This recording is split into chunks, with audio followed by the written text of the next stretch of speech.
Thank you very much for inviting me. It's really a pleasure to be here, and many thanks have been already expressed to the organizers and to Jeremiah. So I will just end with that.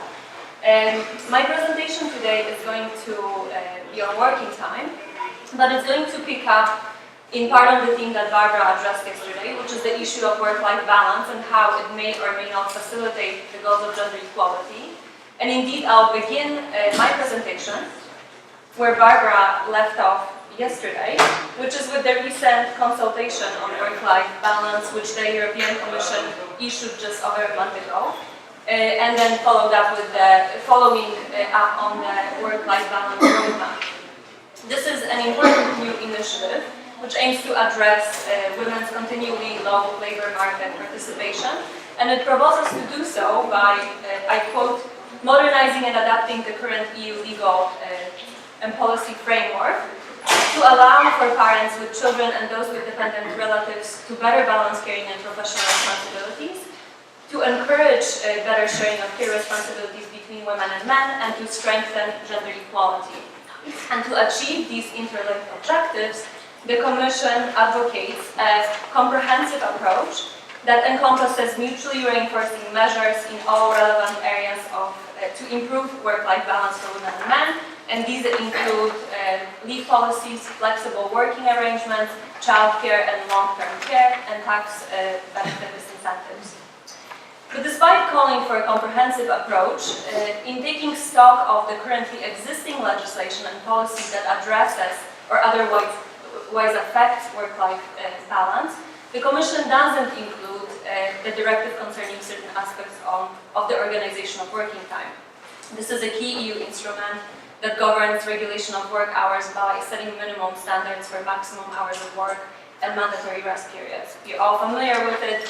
Admittedly, this is a health and safety instrument, and so it's not directly related to or concerned with balancing of work and private life or gender equality per se. But its absence among the instruments identified as relevant for meeting those goals is striking, at least to me, because this is the directive that regulates patterns of work which are still deemed to be male patterns. And as we know, and so yesterday also from Barbara's presentation, men are still more likely than women to engage in full-time work hours or hours in excess of what is considered normal hours. And so presumably it is in the context of full-time work that changes or modifications are needed if the goal of encouraging more men to shoulder more equal share of care work is to be achieved. So is a comprehensive approach to work-life balance indeed comprehensive if it doesn't tackle standard working time, particularly if it also seeks to enhance equality, is one of the questions I begin with. Of course, the absence of the working time directive among the list of those instruments that are listed in the work-life balance consultation and roadmap is likely unsettled, indicative of its own very much unsettled future. I don't need to repeat this. I'll just briefly say, obviously, this is an instrument that's been steeped in ongoing controversy. Its various aspects have been critiqued by both friends and foes, and there's a broad consensus that this directive needs to be revised, but there's no consensus on how it needs to be revised. And to me, there's no doubt that this is an instrument that enshrines very important rights, and that it should continue to play a role in setting common standards at the EU level. But it's also important to remember that the directive's framing shouldn't be seen as something that is inevitable and beyond change, but rather as something that is historically contingent compromise. And indeed, I would like to suggest that the directive's continued relevance depends on a revision that meaningfully engages with and advances policy objectives of work-family reconciliation and substantive equality that have been very often invoked in the discourse on working time in an instrumental way.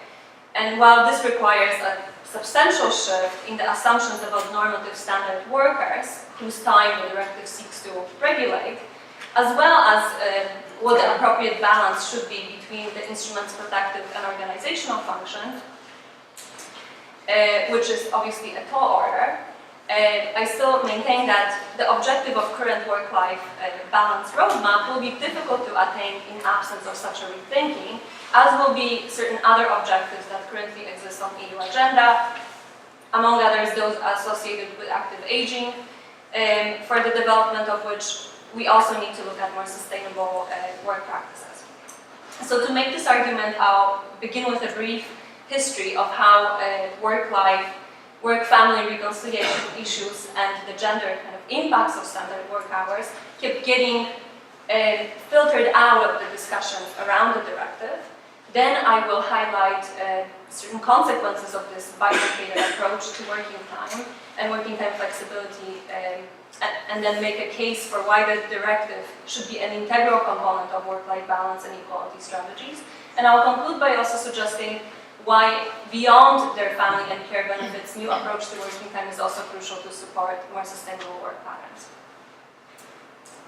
So originally, the directive was adopted in '93. It was at the time considered a significant victory for social Europe, but in reality, it did represent from the start a rather unsatisfactory compromise. Many have commented on this, because it reflected a rather awkward balance between its protective health and safety and organizational objectives. And this is well known, or at least less discussed.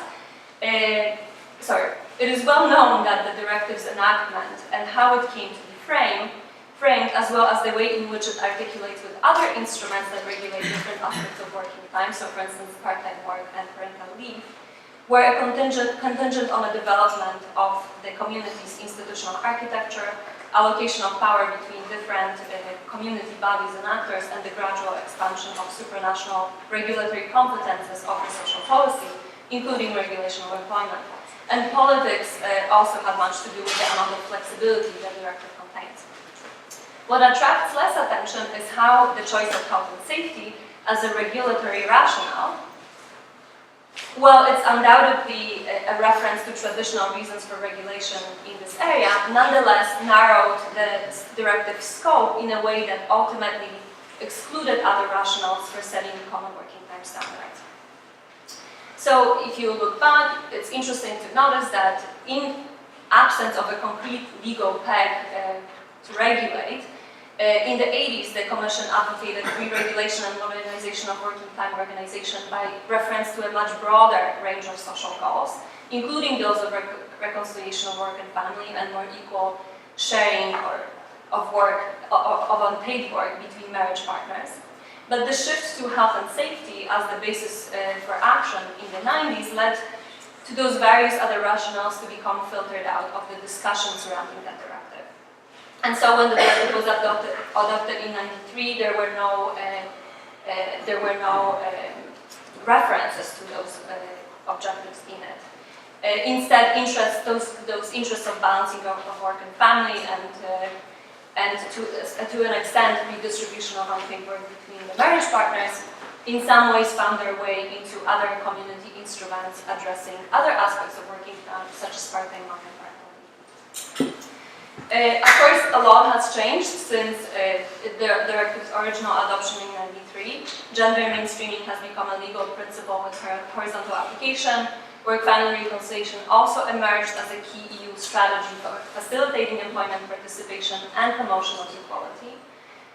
And the directive's first review, which spanned from 2003 to 2009, also saw an expansion of discussion around this instrument to encompass work-family reconciliation as a significant consideration in rethinking the approach that the directive adopted a decade earlier.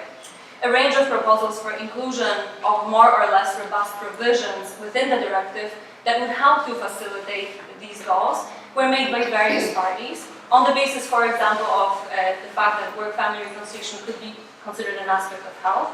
And this reading has some backing in Court of Justice jurisprudence on co-work, for instance.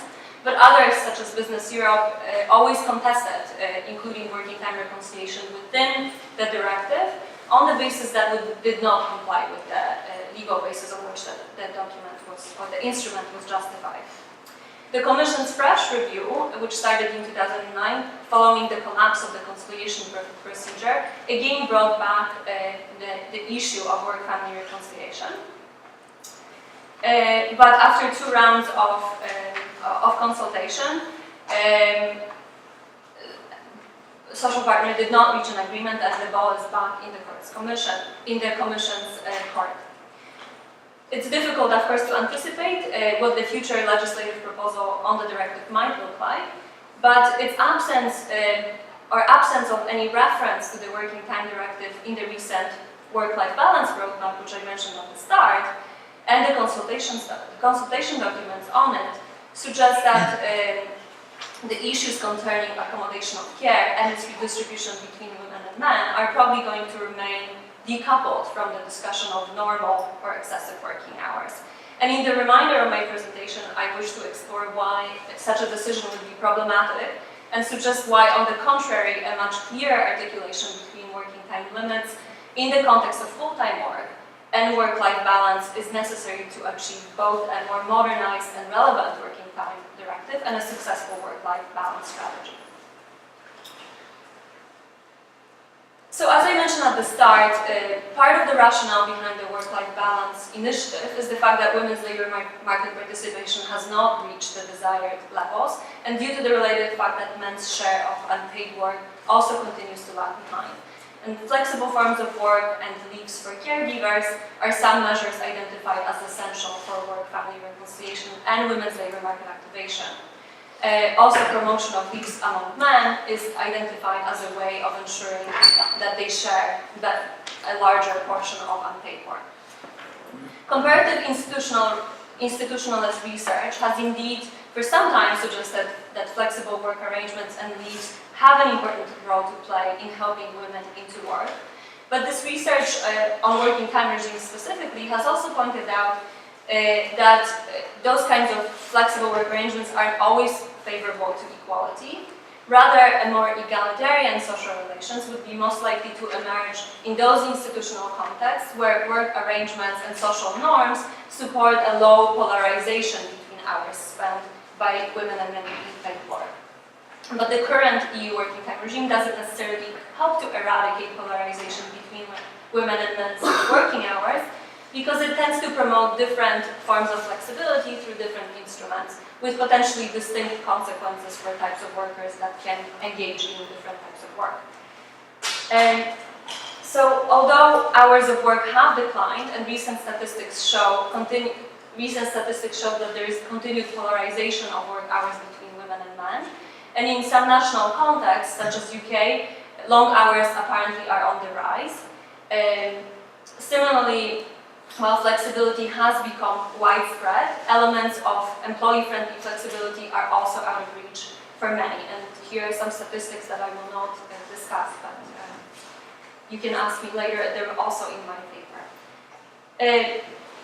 So the recent statistics, and the Commission's recent initiative on work-life balance are a sign that the current working time model promoted at the EU level has not managed to facilitate a widespread proliferation of family-friendly flexibility and has only partially succeeded in reducing working time polarization, then the question remains what would a working time model that supports those objectives set by the work-life balance roadmap look like?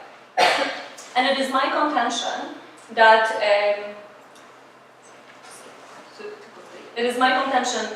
such an improved model has to tackle the current fragmentation in the EU working time regulation framework, and doing so requires also adapting the working time directive so that it can form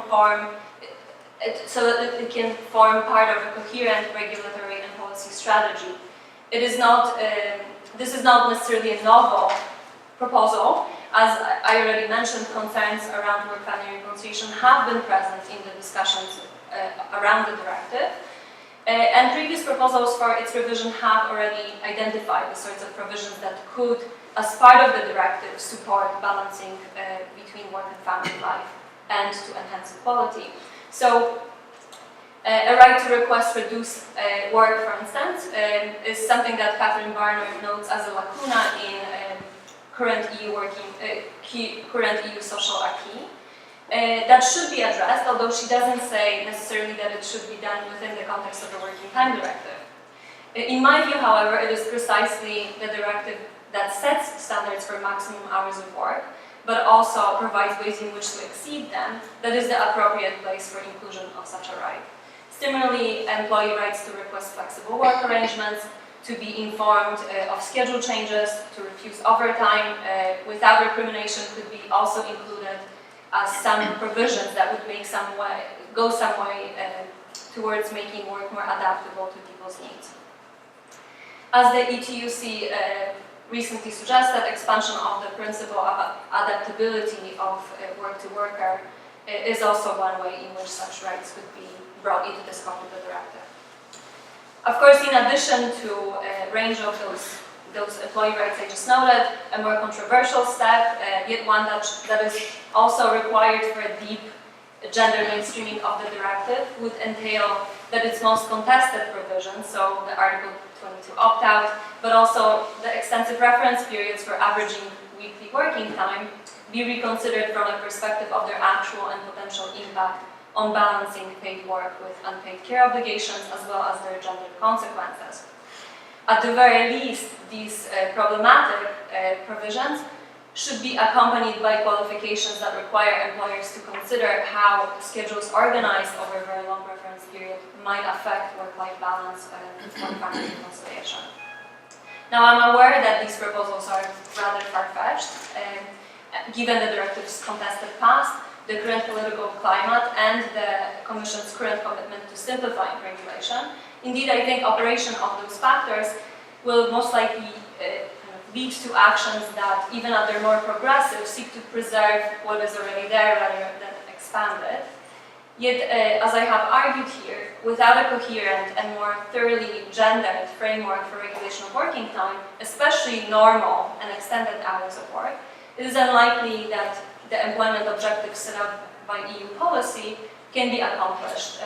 Even the instrumental economic case for supporting work-life balance and redistribution of unpaid work between women and men, insofar as they are to increase women's employment, may fail if the asymmetry and the fragmentation of the current working time regime are not addressed. Just switching to reminder, 2 minutes. So, of course, the case for re-regulation of the Working Time Directive and the Working Time regime as a whole should go beyond instrumentality. Rather, it should center on the recognition that the work of care, which is still carried out mostly carried out on an unpaid basis within homes, often by women, is an essential activity that is just as valuable as paid labor to individual and social development, and that everyone should have the opportunity and the right to engage in it. Such a recognition would in turn necessitate that we redesign organization of paid work and its regulation with a different normative standard worker in mind, one that is presumptively encumbered by care rather than unencumbered. Also, I do not have time to explore this very much today, but there are other reasons for why a more care and people-friendly approach to normal working hours is necessary, and they have to do with the much invoked notion of sustainability. The European Foundation recently, just this year also, introduced a concept paper on work sustainability, in which it draws on ecological and organizational literature to explain what this notion entails in the context of work and why developing more sustainable work systems is crucial to meeting policy objectives of extended working lives, among others. Working time features very prominently in this conceptualization, but assessing the Working Time Directive against what the Foundation proposes makes it evident that it is not sustainability-proof as an instrument. If I may suggest, I think that we should stop here. Thank you. Thank you very much, Anna.